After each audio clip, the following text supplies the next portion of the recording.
Your country, how came it yours? Before the pilgrims landed, we were here. Your country, how came it yours? Before the pilgrims landed, we were here.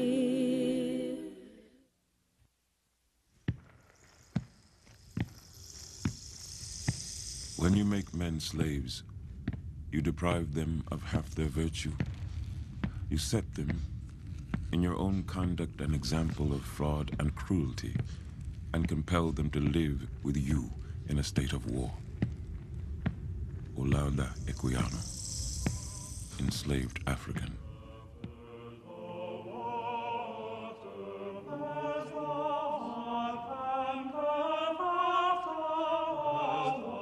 The promise of Britain's American colonies lay bound up in notions of what a man could own. In search of that promise, Scottish immigrant William Dunbar traveled to the American frontier in 1771. In the Mississippi Delta, he laid claim to a large tract of land, then set sail for the Caribbean. Dunbar returned with 25 African slaves to clear trees, plant indigo, and carve a plantation out of the black Delta earth. July of 1776 would find the Scotsman writing not about the newly declared American independence, but of a suspected slave revolt on his own plantation. Judge my surprise. They informed me that a conspiracy among the Negroes had been discovered and that it had taken place at my house. Dunbar was quick to take action. Within 24 hours, he hanged 4 men. A 5th committed suicide. But the idea of freedom did not die. In the languages of Hausa, Ja, and Wolof, Africans continued to conspire. And just 8 days before, Americans had declared that all men are created equal, that life, liberty, and the pursuit of happiness were inalienable rights. How long then, in a land of such promise, could one American continue to own another?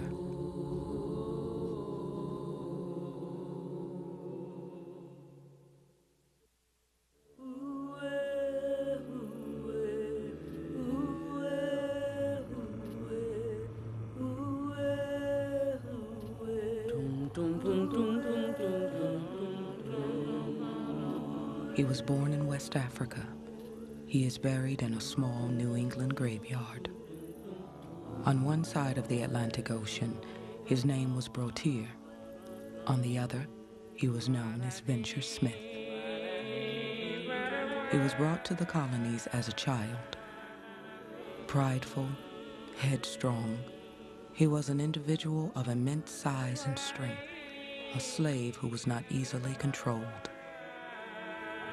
Shrewd, relentless, he was one of thousands who would gain their freedom in the violent years that led to American independence. In his life is a story of America becoming. We were put on a vessel belonging to Rhode Island and told to appear to the best advantage for sail.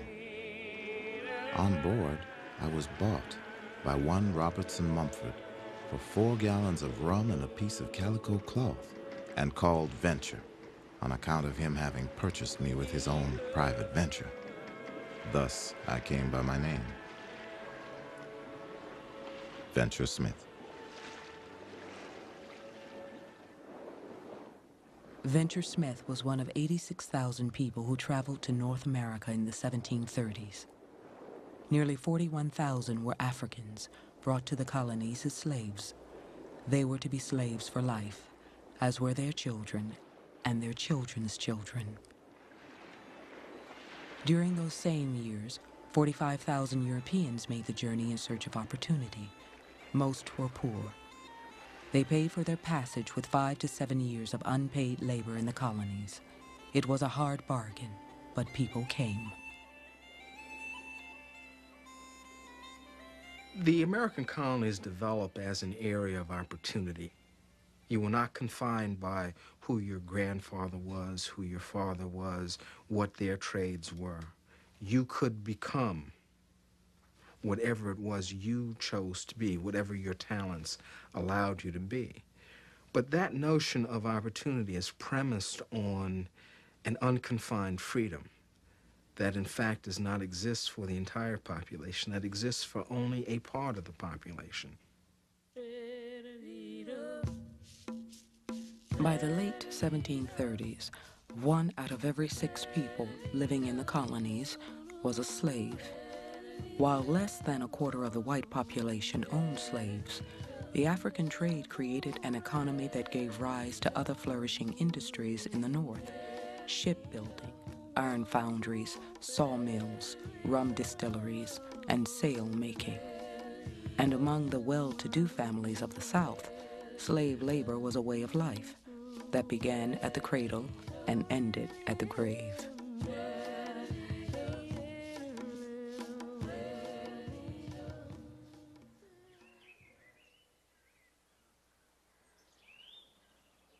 I, Augustine Washington, being sick and weak, but of perfect sense and memory, do make my last will and testament in the manner following.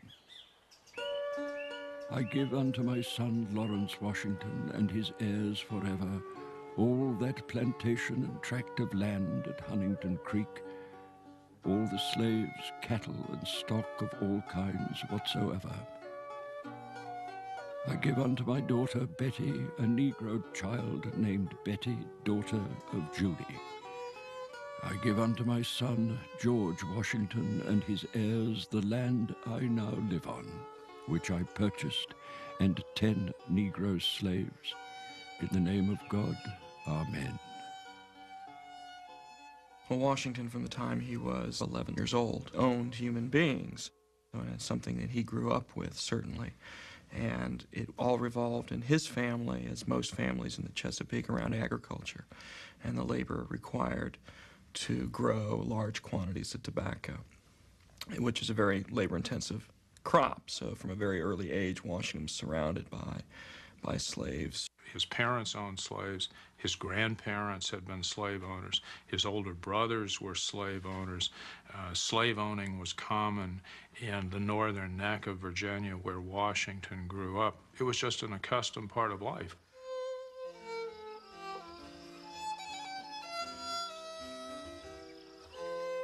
George Washington grew up among Virginia's slave-holding aristocracy. Though he was a fourth-generation American, he fashioned himself in the mold of an English gentleman with dancing lessons and fencing lessons. Like most wealthy Virginians, Washington looked to England for social custom, architecture, music, and taste.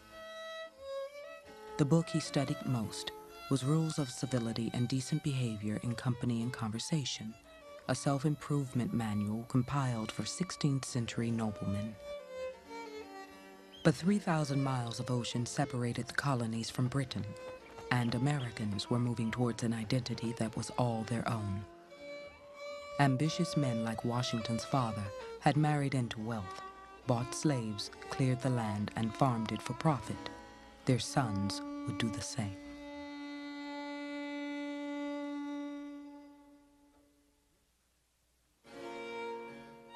Dear sir, I will take 6 or more Negroes, if you can spare such, upon the terms offered in your letter.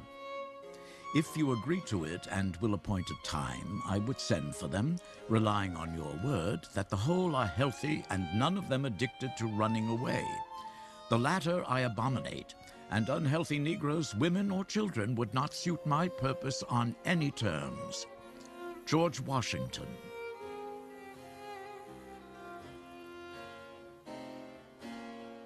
In colonial America, the acquisition of land and slaves served as a crucial step towards power and influence.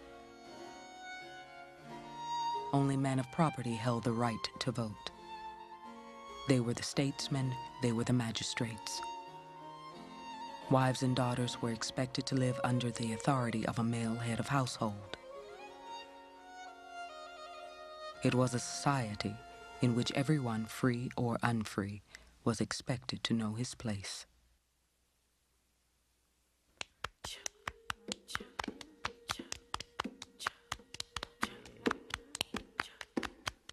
I was pretty much employed in the house, carding wool and other household business. My behavior had been as yet obedient and submissive. I then began to have hard tasks imposed on me or be rigorously punished. I was about 9 years old. Venture Smith. As a boy, Venture Smith was learning the place of a slave on a small farm in Rhode Island. Like most children who were slaves in the North, he was growing up in the house of a white family, laboring under the supervision of his owners. Children were more likely to be employed in the household. You're helping someone so you can learn how to do whatever that task is, that artisan trade. You're more likely to be used in the household because, you're not a threat, you're a child. You're seen as more educable in the ways of the slave society. Some people, some slave holders, think that children will be more passive.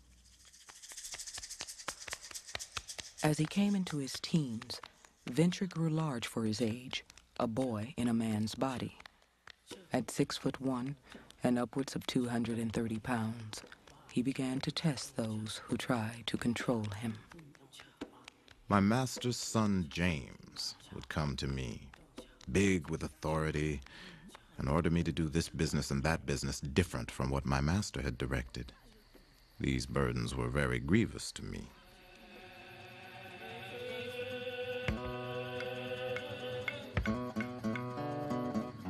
One particular day, I cast a deaf ear. He broke out into a great rage and went to lay me over the head with a pitchfork. I defended myself.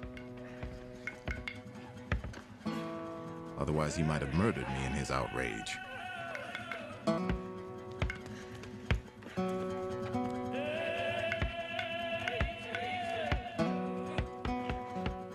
He immediately called some people to take a rope and bind me with it. In vain, they all tried. As the fight raged on, James Mumford ran from the barn to call for more help.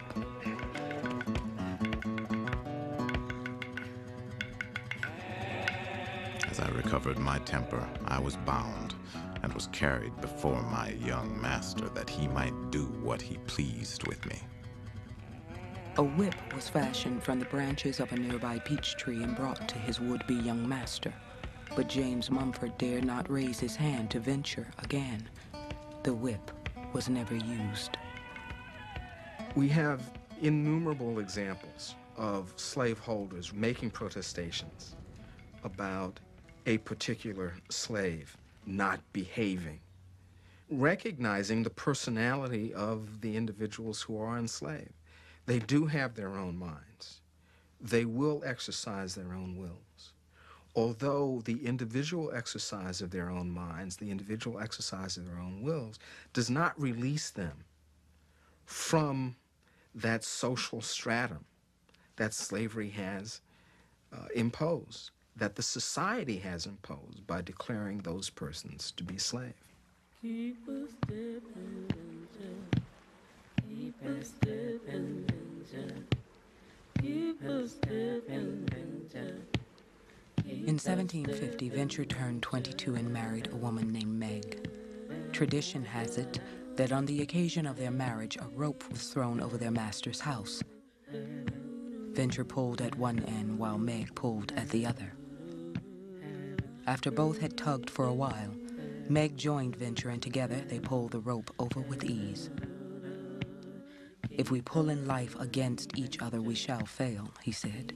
"But if we pull together, we shall succeed." At year's end, Meg gave birth to a baby girl. They named her Hannah. This generation won't know Africa in the same way that their parents knew Africa. Well, the child also won't know freedom in the same way that a parent knew freedom, because a child sees daily the whippings, the brutality of the system, sees their parents coming under the authority, coming under the rule of the whip of the overseer, even. So it's very difficult. But at the same time, I think parents teach children what is to be cherished about the slave community, and that's family, that's religion, and that's togetherness. By the year of Hannah's birth, nearly 2/3 of the slave population had been born on American soil. Africans were slowly becoming a new people in a new place. I heard the voice of Jesus say, "Come unto me and rest." Come unto me, all ye that labor and are heavy laden, and I will give you rest. Take my yoke upon you and learn of me, for I am meek and lowly in heart, and ye shall find rest unto your souls. For my yoke is easy, and my burden is light. The Book of Matthew.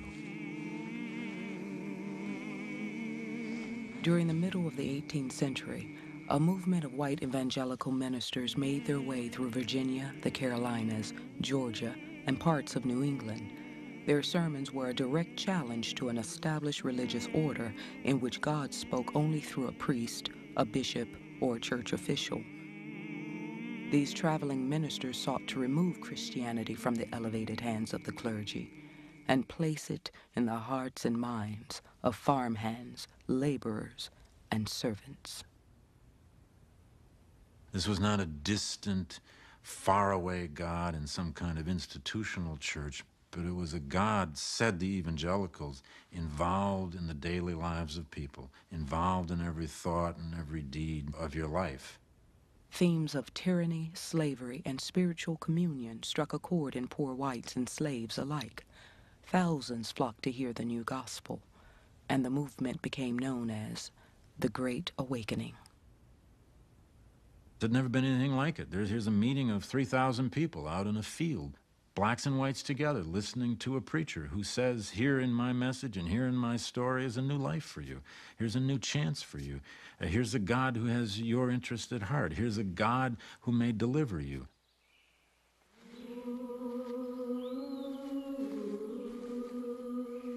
Though most black people in the colonies held on to traditional African beliefs that they or their parents had carried across the ocean, the Great Awakening produced a small group of black Christian ministers. These men fused Protestant Christianity with West African ritual to take a gospel of liberation to their fellow slaves. Over a period of years, their numbers would grow.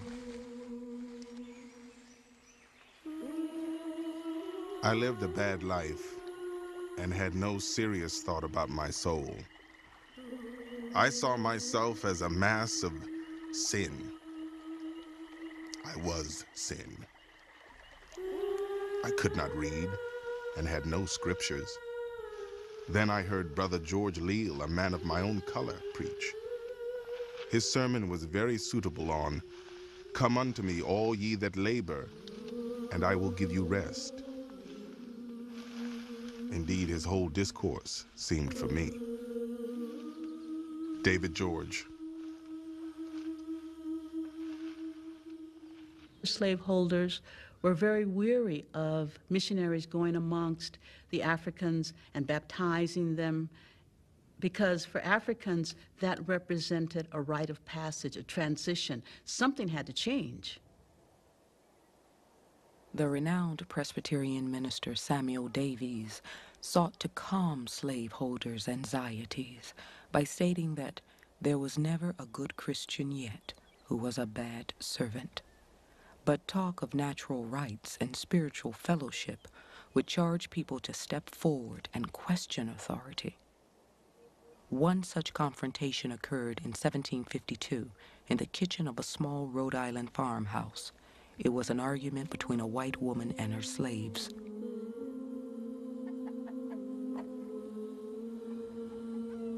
I was then at work in the barn. The quarrel began between my wife and my mistress.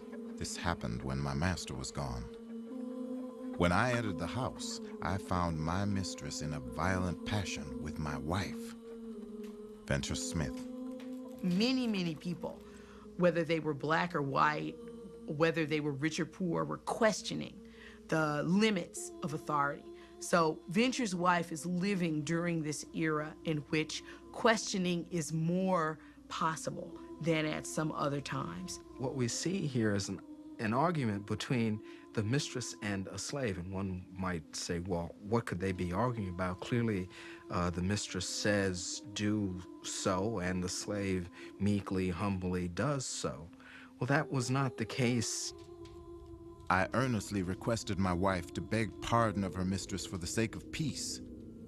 But whilst I was thus saying, my mistress turned the blows which she was repeating on my wife to me. I immediately committed the whip to the devouring fire. When Venture's owner returned home, he sought to punish his slave by sneaking up on him from behind and striking him with a club. Venture threw his master to the floor and beat him soundly.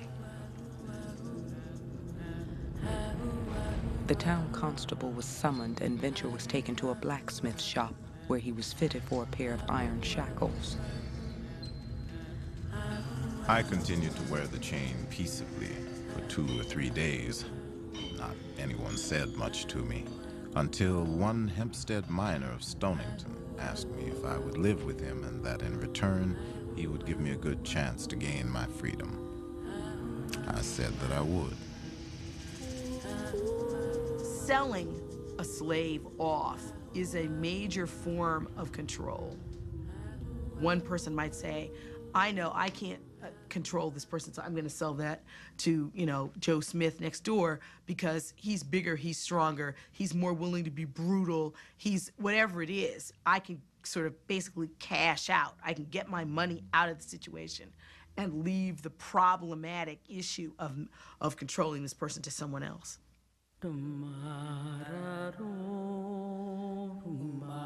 Despite his promise, Venture's new owner had no intention of ever granting him freedom. Because Venture had fought violently with whites on more than one occasion, his new owner quickly sold him again to an unsuspecting buyer from Connecticut. I left my wife and children. This was the 3rd time of my being sold. To this place I brought with me 3 old Spanish dollars, 2,000 of coppers, and 5 pounds of my wife's money, which I buried in the earth. I was then 31 years old. Venture Smith.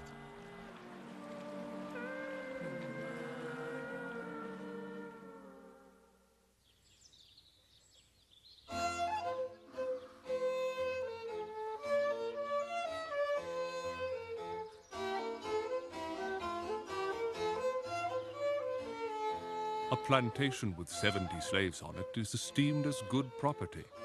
When a man marries off his daughter, he never talks of the fortune and money, but 20 or 30 or 40 slaves. Royal Governor William Tryon.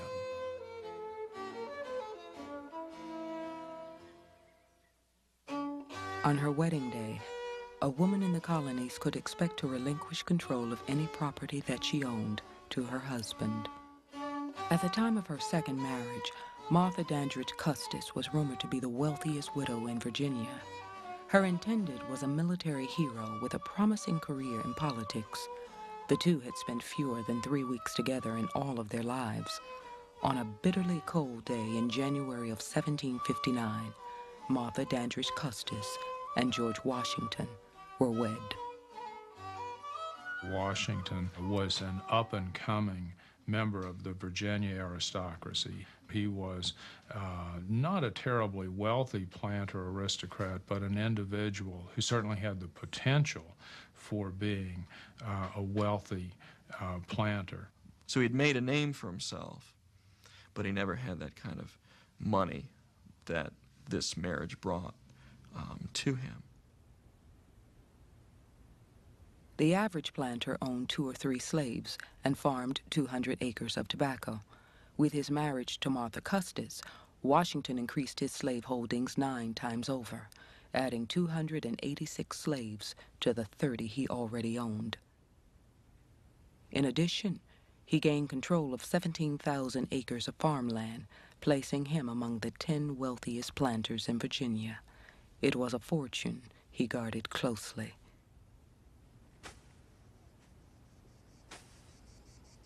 To clothe each adult slave, Washington spent less than $1 a year. Children often went naked. In the fall of 1759, Washington's slaves harvested his first tobacco crop. With great hopes, he shipped the goods to England. But Washington soon received bad news. His tobacco could not command a decent price on the British market. Within 2 years, he was deeply in debt. He was not alone. There was a growing pattern of debt throughout the British Empire, and within 10 years, its effects would help turn American colonists against their king.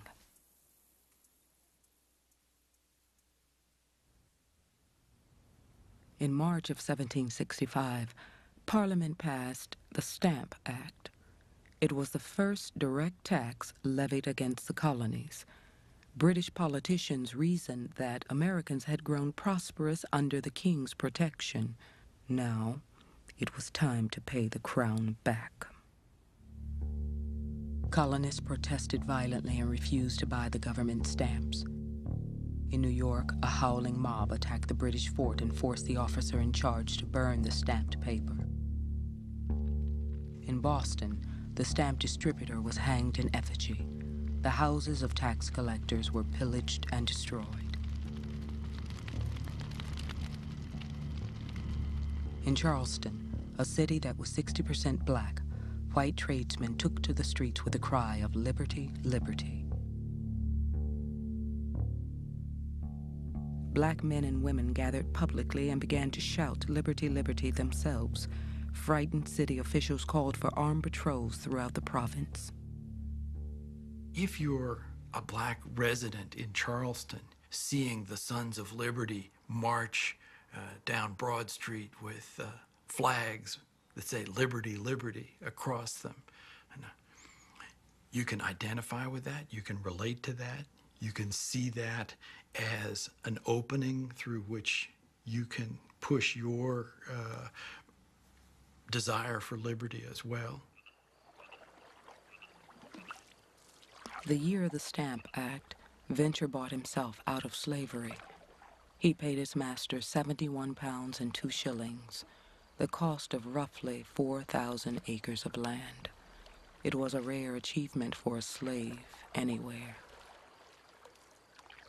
In all of these narratives, Venture Smith's and other narratives that we have from this era and from later, the emotional, the psychological, the spiritual, the religious import of being free cannot be overstated.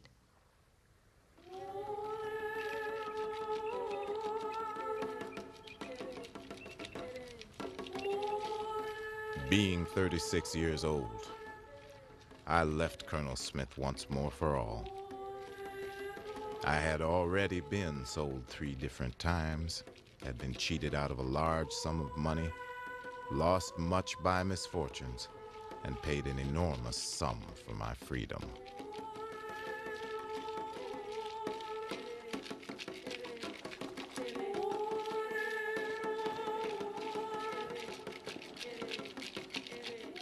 The coming of freedom was a moment so profound that the newly free often attributed their good fortune to divine intervention and committed their lives to Christ from that moment on. Emancipation was rebirth. Like many former slaves, Venture soon sought to free his family. He began his new life by cutting wood and hauling goods along the Connecticut River.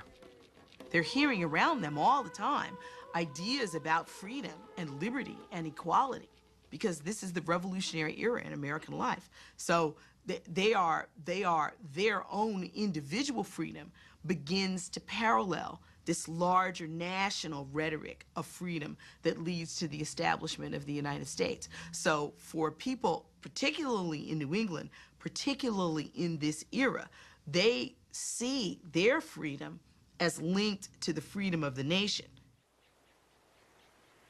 28 years after being brought to American shores, Venture was free. But by law, free Negroes could not walk the streets or travel the waters after 9 p.m. without a pass. Connecticut's black codes prohibited free Negroes from inviting a slave or an Indian into their homes. In Boston, a free black person could not even carry a stick or a cane unless they could prove that it was needed for actual support of the body. And there was always the threat of being kidnapped and sold into slavery. Venture had paid 71 pounds for his freedom, but it would cost him much more to keep it.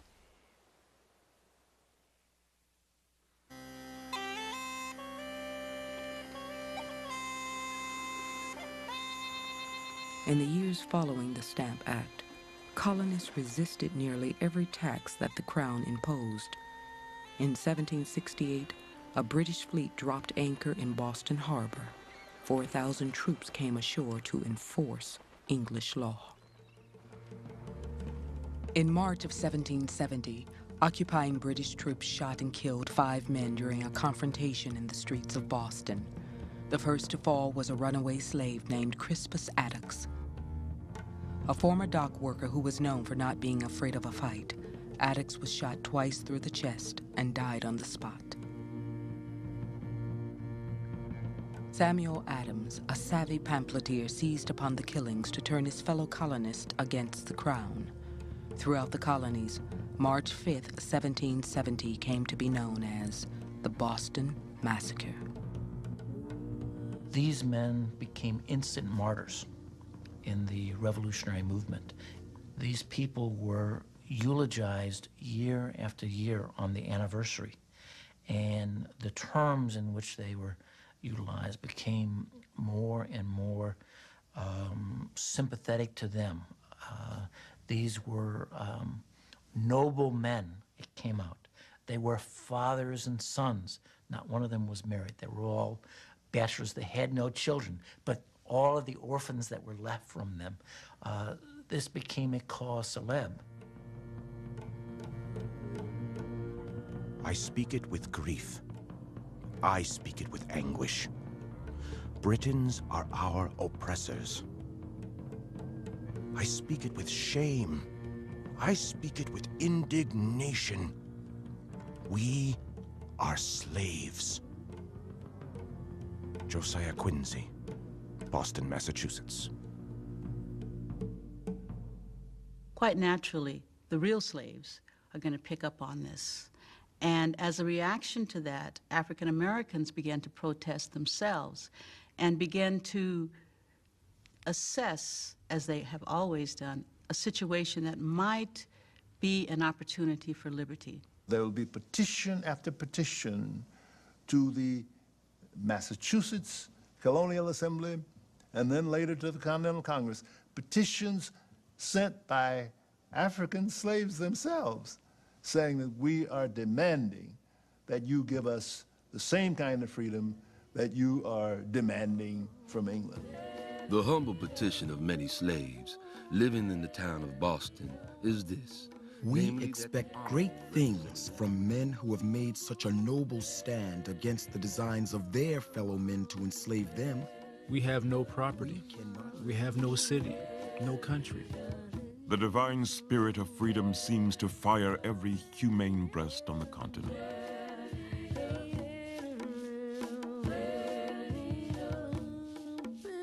In 1772, a British judge ruled that slavery was illegal on England's home soil. It was a decision that granted immediate freedom to more than 14,000 people.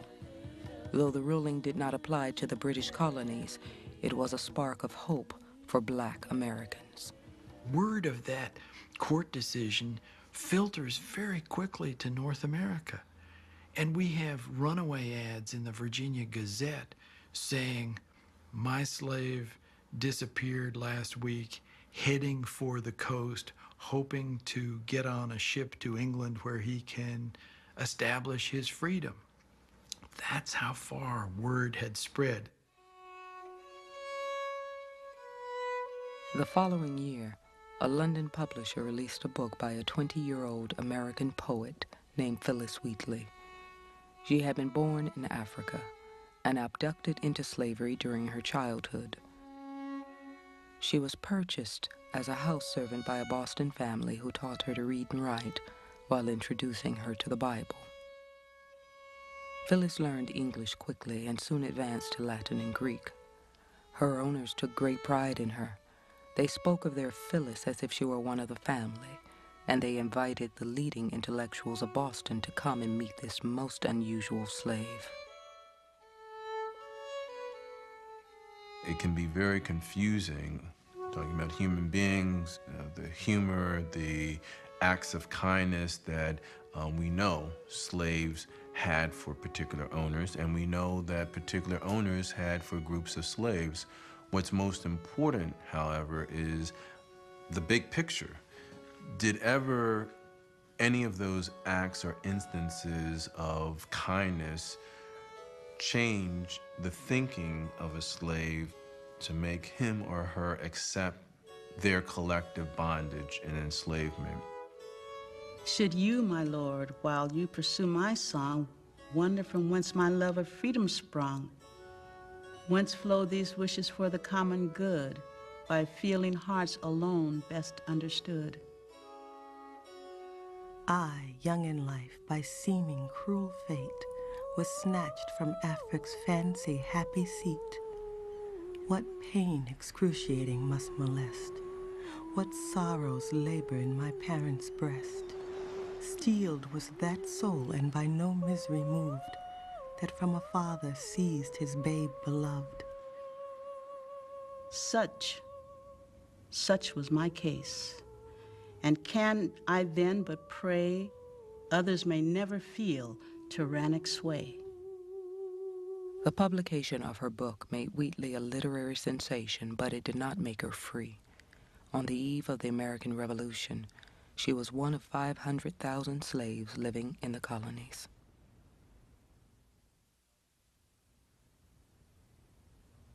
The die is now cast. The colonies must either submit or triumph. I do not wish to come to severer measures, but we must not retreat. King George III to Lord North, September 1774. On April 19, 1775, a decade of tension between Crown and colonies erupted into full-scale warfare 20 miles from Boston. That day, 9 black New Englanders fought alongside their white neighbors to stop an advancing column of British troops. In the town of Lexington, a small band of militiamen faced a hail of British bullets, leaving 8 colonists dead.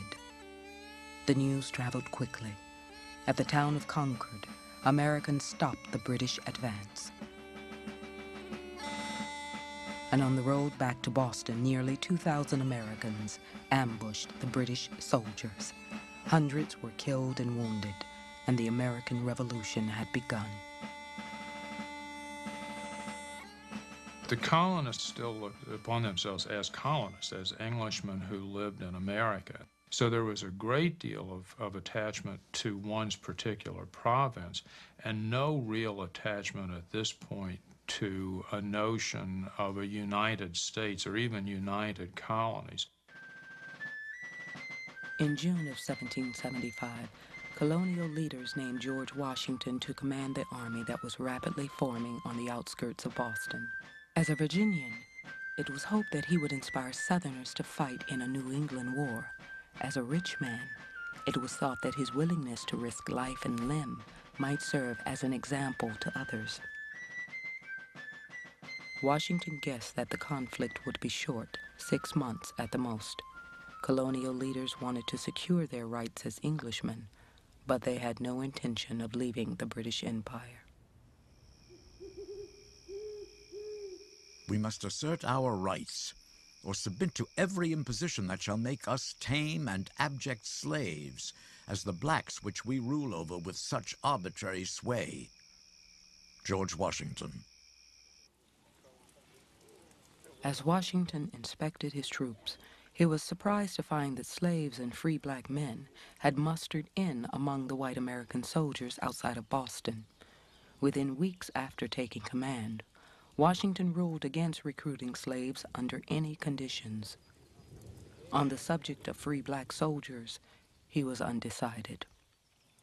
Washington was also a politician as well as a general, and he felt that the sight of former slaves or of African Americans bearing arms might have an adverse effect in deep southern states. George Washington and his council of war did not want blacks in the war, perhaps because it was felt that if they served in the war, that they would be entitled to their freedom, and that this would be a war for the freedom of all people in the colonies.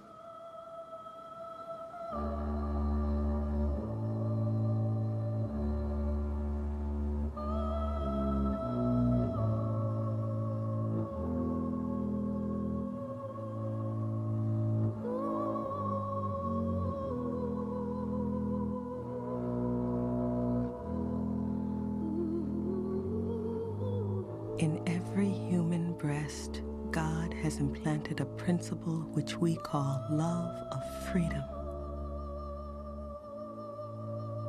It is impatient of oppression and pants for deliverance. I will assert that the same principle lives in us.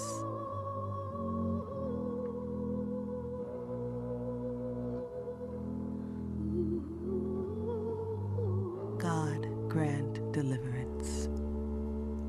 Phyllis Wheatley.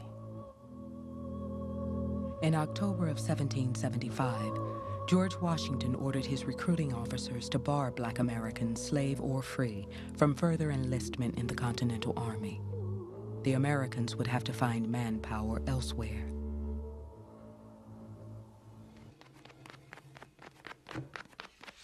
Quietly, the British governor of Virginia put a plan in motion to strike fear in the hearts of American sympathizers.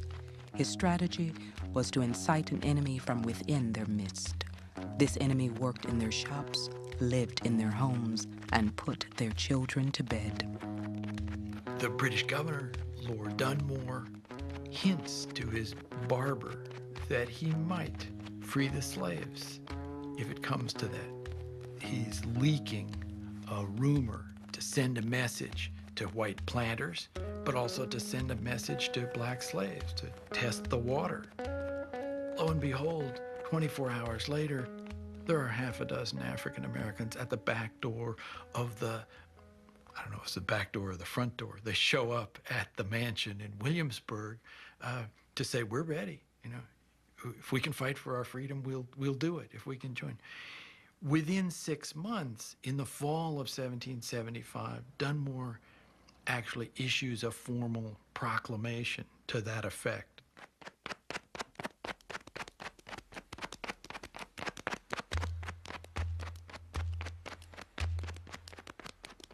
And I hereby declare all indented servants and Negroes free that are able and willing to bear arms, joining His Majesty's troops as soon as may be, for speedily reducing the colony to a proper sense of their duty to His Majesty's crown. Lord Dunmore, Royal Governor of Virginia.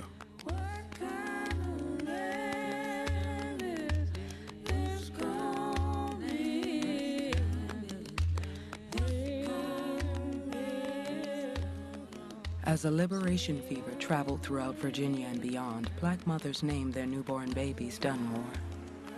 As far away as Philadelphia, a newspaper reported the story of a black man who refused to step off the sidewalk for a white woman, shouting, "Wait till Lord Dunmore and his black regiment come."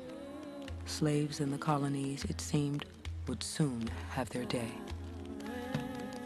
Hell itself could not have vomited anything more black than his design of emancipating all slaves. We know not how far the contagion may spread. The flame runs like wildfire through the slaves. I know not where these troubles may lead us. The Morning Chronicle, 1776. In New York, angry farmers on Long Island burned Dunmore in effigy, and word about slaves being too fond of British troops. In the face of Dunmore's proclamation, Southerners who had been loyal to the Crown became American patriots overnight. The Virginia Gazette urged slaves to cling to their kind masters, citing the fact that Dunmore himself was a slaveholder. Obviously, Dunmore's proclamation raises the ante for everybody. It creates the possibility of a serious slave uprising for freedom.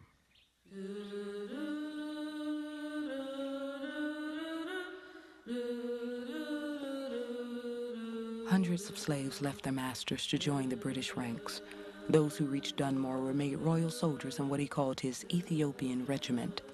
They were given guns and uniforms that were inscribed with the motto, "Liberty to slaves." If that man is not crushed before spring, he will become the most formidable enemy America has. His strength will increase as a snowball by rolling, and faster, if some expedient cannot be hit upon to convince the slaves and servants of the impotency of his designs. George Washington.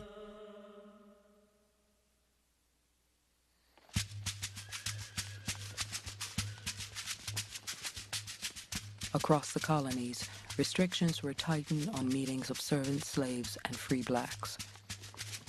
To discourage what one South Carolina official described as high notions of liberty, blacks were subjected to curfews and beatings. Some were murdered to serve as public examples. Yet accounts circulated of slaves stealing their masters' horses and riding to late-night meetings. Still others stole weapons and food, destroyed tools, and ran off to live among the Indians.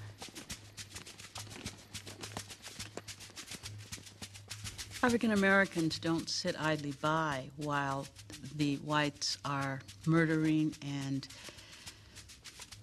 doing all kinds of things to curtail their freedom. They know that the colonies are in turmoil and that the situation of enslavement is somewhat insecure. With the onset of war, thousands of black Americans sought to loosen the chains that bound them.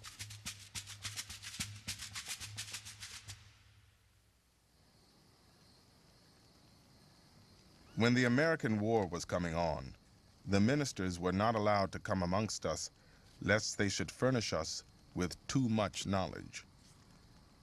I used to go to the little white children to teach me ABC. The reading ran in my mind that I think I learned in my sleep as readily as when I was awake. I can now read the Bible, so what I have in my heart, I can see again in the scriptures. I went to the swamp and poured my heart out before the Lord. I then came back to Brother Leal and told him my case. It gave me great relief, and I went home with a desire for nothing else but to talk to the brothers and sisters about the Lord. David George.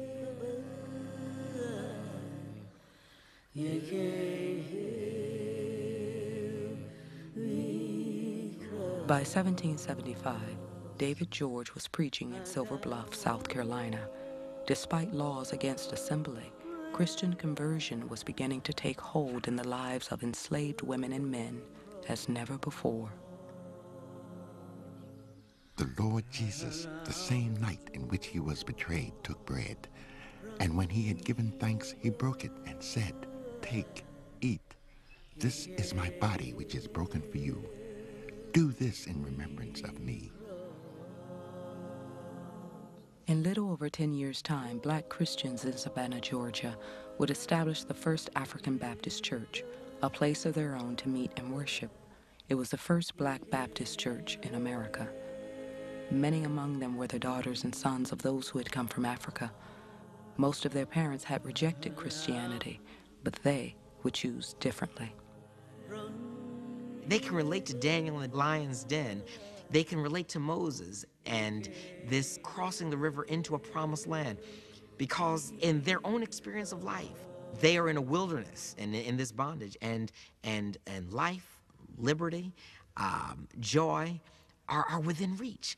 It's not impossible, and that's why they have hope, because this life is just beyond the river. It's right there. We can get there. This cup is the New Testament in my blood. Do this ye as oft as ye drink it in remembrance of me. 1 Corinthians 11th chapter, 25th verse.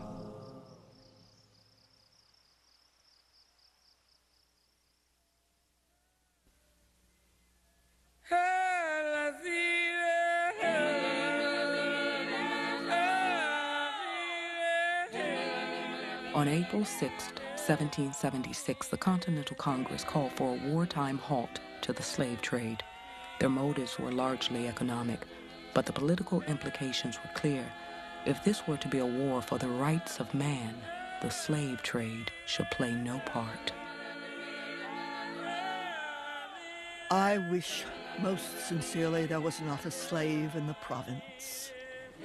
It has always seemed to me a most iniquitous scheme to fight ourselves for what we are daily robbing and plundering from those who have as good a right to freedom as we. Abigail Adams. The events of a decade had caused a number of white Americans to speak out against oppression of any kind. As colonists dug in to fight their war for liberty, moral indignation against slavery soared. Lush, ye trifling patriots, ye pretended votaries for freedom. For while you are fasting and praying, non-importing, non-exporting, resolving and pleading for your rights, you are continuing this lawless, cruel, inhuman, and abominable practice of enslaving your fellow creatures. John Allen, preacher. In the words of one colonist, the conflict with England had set people a-thinking in 6 months more than they had done in their whole lives before.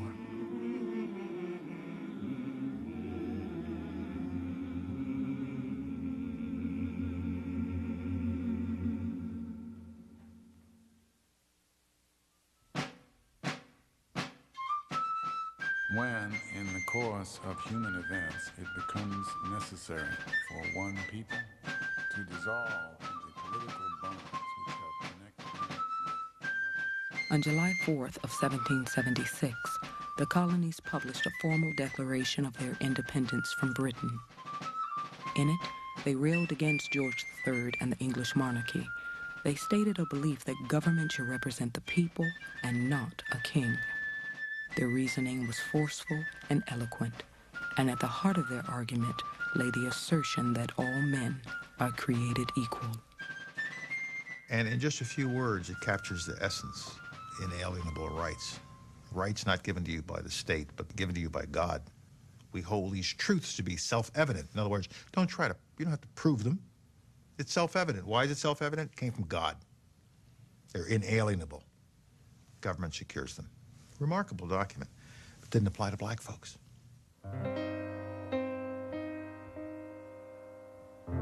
The principal author was a 33-year-old Virginian named Thomas Jefferson.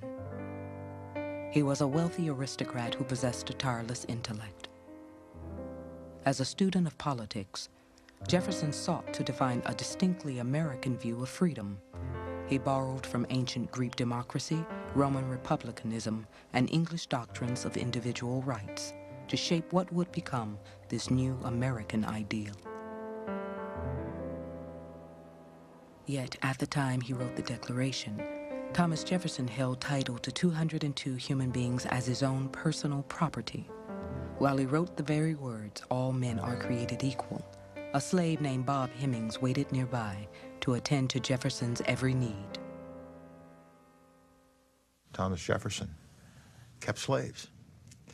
But Thomas Jefferson nevertheless wrote those marvelous words, and he understood the inconsistency of this all, because he also wrote sometime later to a friend, if there is a just God, we're going to pay for this.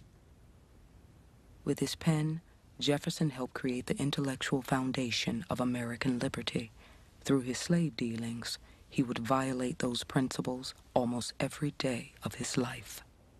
Many people would write Jefferson during his lifetime asking him what he meant by all men are created equal. And I don't think he ever gave a very satisfactory explanation to it. But what really mattered, I think, was what other people thought.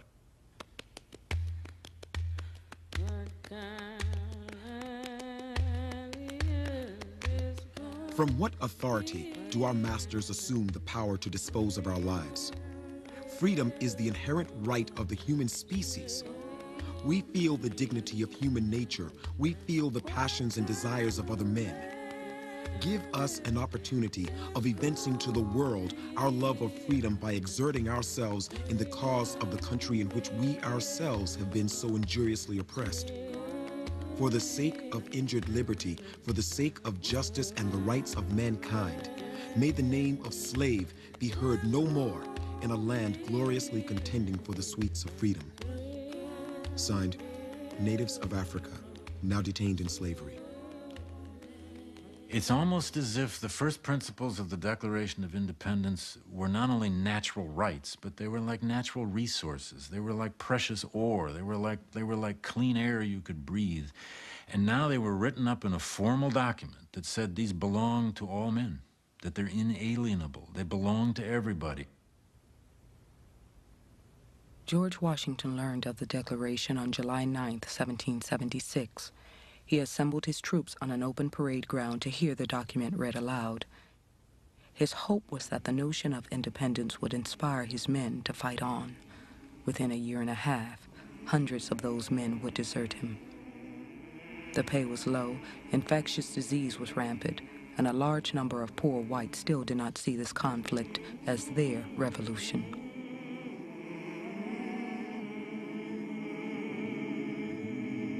At the end of 1777, George Washington went to his winter camp at Valley Forge with 23,000 men.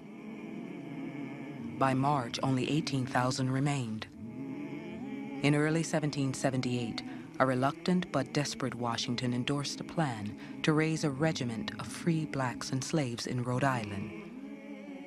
Congress approved. For slaves, freedom was the prize. Across the former colonies, slaves would come ready to bear arms in exchange for their freedom. Many changed their names to reflect their aspirations.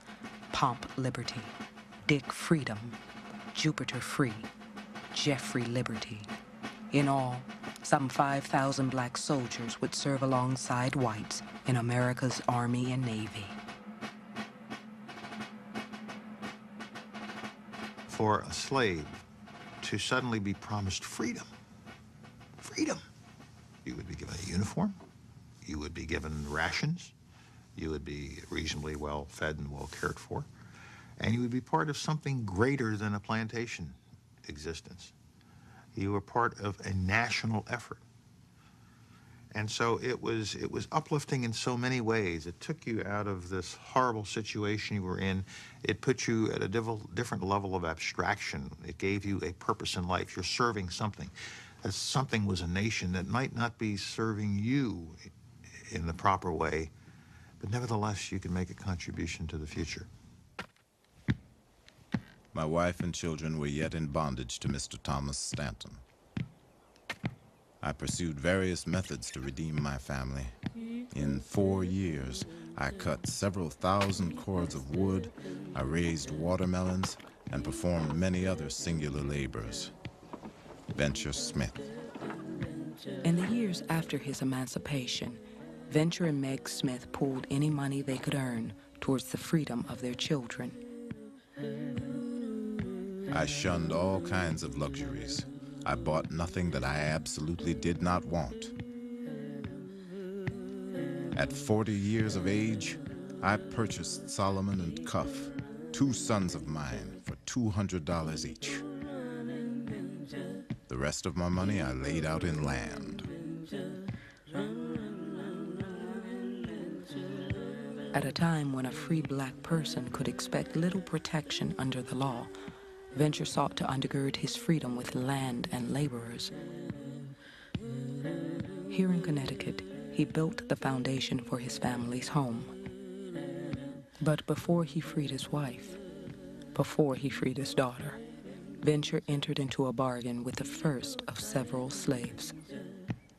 I bought a Negro man for no other reason than to oblige him and gave 60 pounds for him. But a short time after, he ran away from me, and I lost all that I gave for him except for the 20 pounds he paid me previous to his absconding.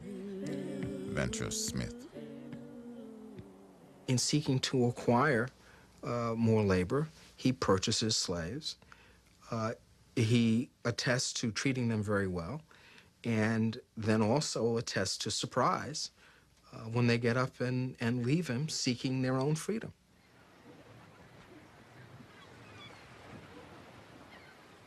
Feeling cheated and betrayed, Venture turned to his sons. Solomon, my eldest son, and all my hope and dependence for help. I hired him out to one Charles Church of Rhode Island for 1 year. Church induced my son to go on a whaling voyage. As soon as I heard of his going to sea, I immediately set out to prevent it, but on my arrival, to my great grief, the vessel was out of sight. My son died of scurvy in this voyage. Besides the loss of his life, I lost equal to 75 pounds, as Church has never yet paid me his wages. Venture Smith. With the death of Solomon, Venture worked to free his wife.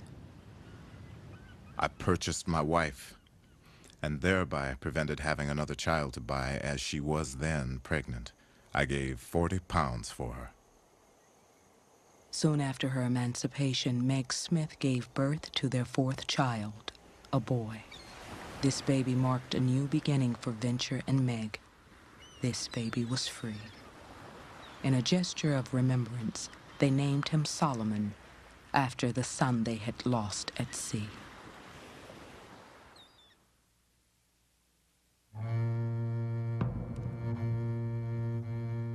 In 1778, France signed a formal treaty of alliance with the Americans. By the end of that year, the British High Command knew that if they were to win the war, they would have to invade the South. They began in Georgia and moved up the coast to Charleston, South Carolina. Thousands of slaves joined them. The situation was essentially upheaval. The whites were fleeing their plantations as the British began to move into the South, sometimes trying to take their bond people with them, other times just leaving them. When they left them, many of the African Americans took over the plantation homes, looted them, took all kinds of clothing. So there was a tremendous amount of elation. There was also the question of where were they going? How this day is going to end. Those who ran into the woods risked everything. Capture by the Americans meant certain punishment, even death. And the way to the British was not clear. But they gathered their children, their parents, and their courage. It was a chance at a new life. I determined to go to Charlestown and throw myself into the hands of the English. They received me readily, and I began to feel the happiness of liberty, of which I knew nothing before, although I was most grieved to be obliged to leave my friends and remain among strangers. Boston King, Charlestown, South Carolina. A modern conception of war does not begin to understand what was happening in this war with this large train of Africans, of all different descriptions and all kinds of transportation following the British. The idea that the British are a safe haven is in and of itself problematic. The British are deeply implicated in the slave trade. Slavery at the time of the Revolution, slavery is still legal in the British colonies. So the idea that one would be safer being with the British than being with the Americans is not necessarily clear. While serving with the British, thousands of fugitive slaves contracted smallpox. British policy was that the sick be taken away from camp, where untold numbers perished. Nevertheless, in South Carolina, more than 20,000 people risked life and limb to reach the British lines.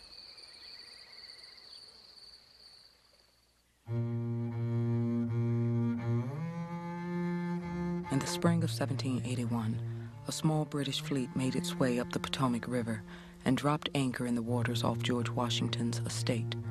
The soldiers departed with food, supplies, 18 Mount Vernon slaves, and the knowledge that the commander of the Continental Army could not protect his own house.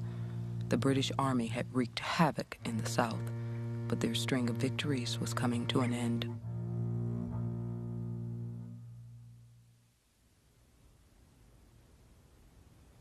For most of the war, George Washington and his generals had waited for the moment when a major offensive might cripple the British Army and change American fortunes for good.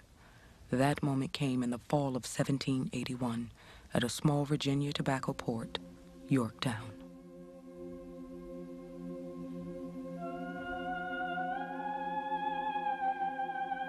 October 16, 1781.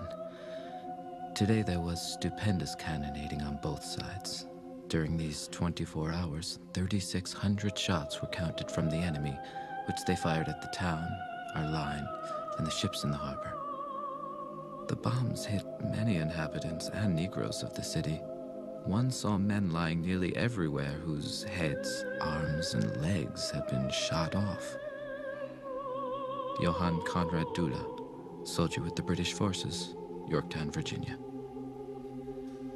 At Yorktown, the Americans were joined by a French naval fleet from the West Indies and several detachments from the French army.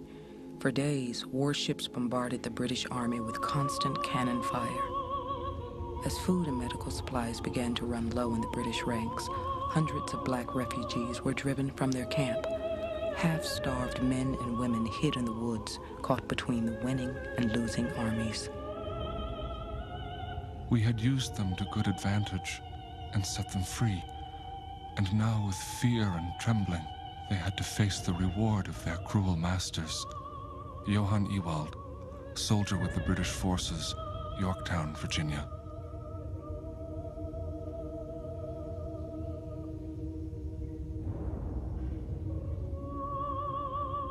On October 17, 1781, 22 days after the siege at Yorktown had begun, Cornwallis, the British commander, surrendered. The same day, the Americans placed guards all along the beach to prevent fugitive slaves from escaping with the British. Many Negroes and mulattoes have concealed themselves on board the ships in the harbor. Others have attempted to impose themselves as free men to make their escapes. In order to prevent their succeeding, such Negroes are to be delivered to the guards which will be established for their reception. General George Washington. The defeat at Yorktown broke the back of the British resolve. 7 years of war had grown costly and lost support in London. For English generals and politicians alike, time was running out.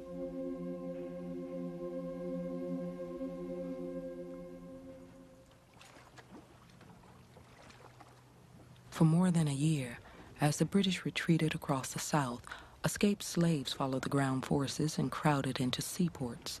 There, they fought to gain passage on ships bound for the British headquarters in New York City. Peace was restored between America and Great Britain, which diffused universal joy among all parties except us. A report prevailed that all the slaves, 2,000 in number, were to be delivered up to their masters. This dreadful rumor filled us with inexpressible anguish and terror. We saw our old masters coming from Virginia, North Carolina, and other parts, and seizing upon their former slaves in the streets of New York, or even dragging them out of their beds. For days, we lost our appetite for food, and sleep departed from our eyes. Boston King, fugitive slave. Imagine the situation you have in New York City at the end of the American Revolution. Thousands of African Americans who have made their choice to join the British, have watched the British fail to win the war, have realized they've bet on the wrong side, and find themselves huddled with these defeated British forces in Manhattan. The British are about to depart. They're going to take many of these people with them. Who's going to go? Who's going to stay? In 8 years' time, as many as 100,000 slaves had escaped bondage. In New York, English officials compiled a Book of Negroes, an inventory of every woman, man, and child in the city who could prove the length of their time with the British.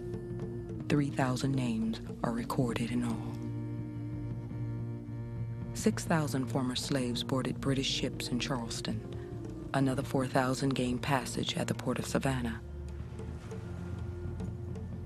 Thousands went to Spanish Florida. Others sailed to the West Indies. The women and men who left from New York elected to settle in Nova Scotia, where they were promised freedom and a farm by British officials. It was not to be. Within 4 years, people were starving. Many thousands of African Americans who aided the British lost their freedom anyway. Many of them ended up in slavery in the Caribbean. Others, when they attempted to leave with the British in places like Charleston and Savannah, were prevented. And there are incredible letters written by Southerners of Africans after the siege of Charleston swimming out to boats, and the British hacking away at their arms with cutlasses to keep them from following them. So it was a very tragic situation. And of the many thousands of Africans who left the plantations, not many of them actually got their freedom. I am a poor Negro who, with myself and my children, have had the good fortune to get my freedom. I am told that they are going to pass a law to send us all back to our masters. This would be the cruelest act. To make a law to hang us would be merciful. Cato, a former slave.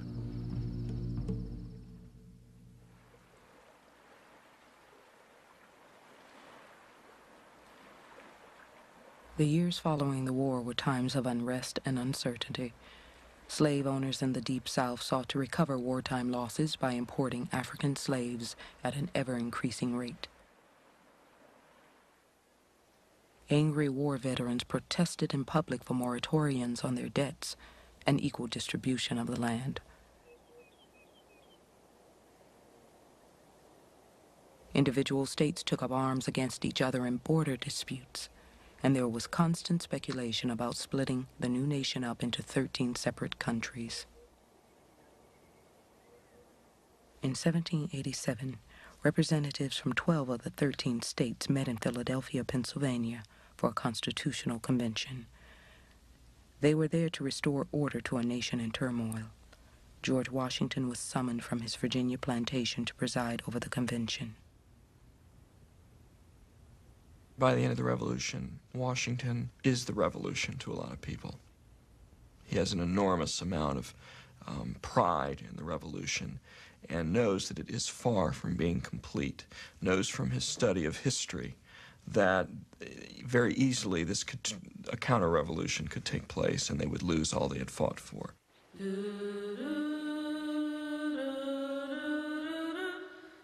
There was no greater division in the nation than the one that lay between the states that had begun to abolish slavery and those that had not. In 1780, Pennsylvania lawmakers ruled that in keeping with the Revolution's principles of equality, they would extend their freedom to others. As a result, all black children born in Pennsylvania from that year forward were to be freed at age 28. In 1783, Massachusetts outlawed slavery entirely, based on a state constitution that declared all men are born free and equal. Connecticut and Rhode Island soon followed with gradual emancipation acts. As the tide began to turn against slaveholders in the North, the nation's founders laid the groundwork for a society that could grow while both espousing ideals of liberty and endorsing the practice of slavery. Every time a new state was brought into the Union, the test was there a slave state to bring in with a free state? So we've got a nation now growing with the interest of free states and the slave states kind of trying to grow in tandem. It's a dispute between two different systems.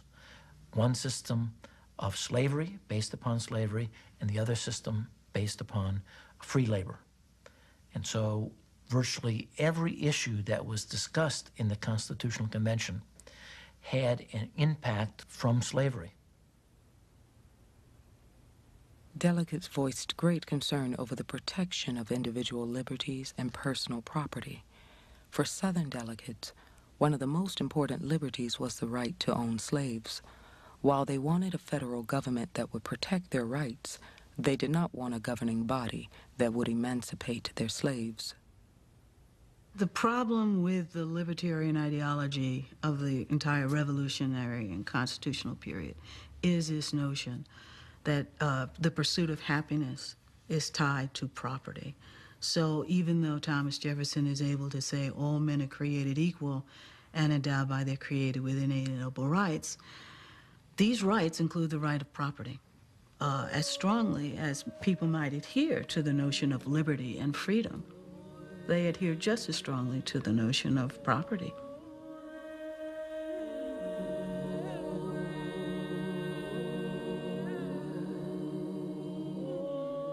In the course of 6 months, the 55 delegates drafted the foundation of American law and government.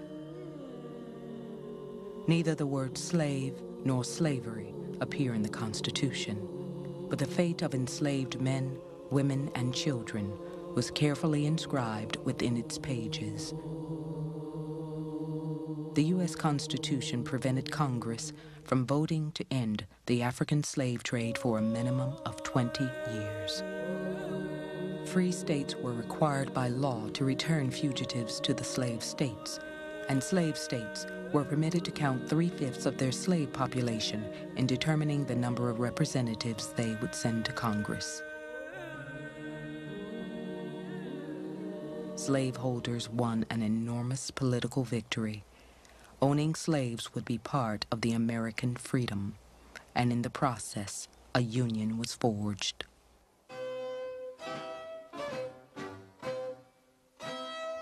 The federal Constitution was ratified in 1788. The following year, George Washington was sworn in as the nation's first president.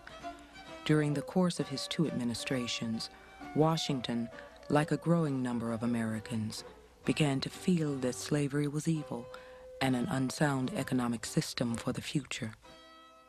Yet he kept his thoughts confined to private correspondence with close friends and never took a public stand against slavery. During his presidency, he and his wife owned 317 human beings.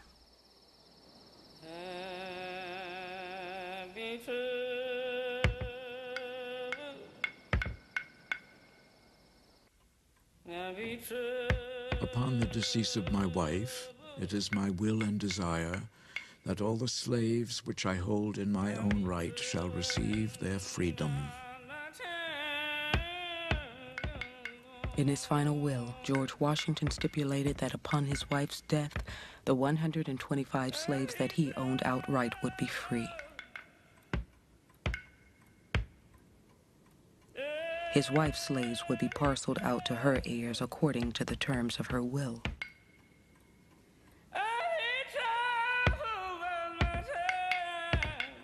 He had sought to reconcile in death what he could not come to terms with in life.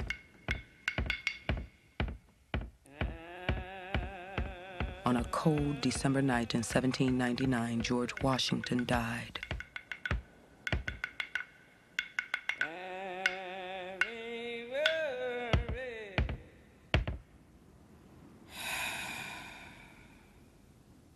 Following her husband's death, Martha Washington moved out of the bedroom she had shared with him and took up residence in a small guest room. Her last years were troubled, filled with melancholy, loneliness, and a growing fear of the slaves who lived at Mount Vernon. There were 125 people who knew that when she died, they were free. She feared for her life. And so Martha actually went to court in Fairfax County and freed those slaves a year after her husband died. She did not wait, and so she was clearly uncomfortable. And you must think that Washington thought that she might be in that situation, and I think he didn't want to put her in harm's way, but he just didn't know what else to do.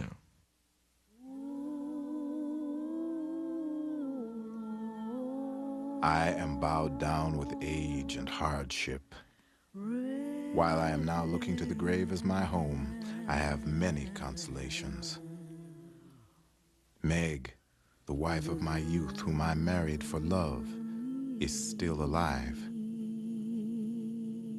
I am now possessed of more than 100 acres of land and 3 houses, but my freedom is a privilege which nothing else can equal.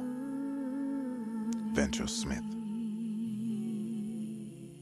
Venture Smith died in 1805 as the practice of slavery began its slow demise in the part of the country that he called home.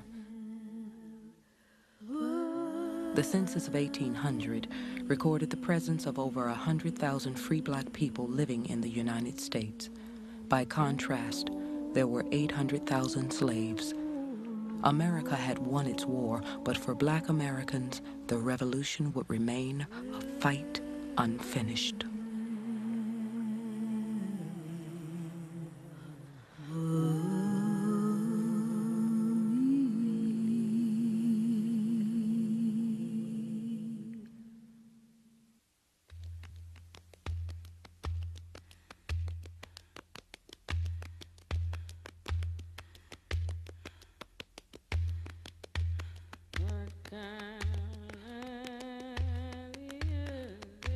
To learn more about Africans in America and to see the teacher's guide for the series, visit the Africans in America website at www.pbs.org. Next time on Africans in America, religion inspires freedom, but rage makes it possible. You can feel the anger, and you can wonder whether slavery ever would have ended without that sort of rage. To purchase the Africans in America home video, companion book, or CD soundtrack, call 1-800-255-9424.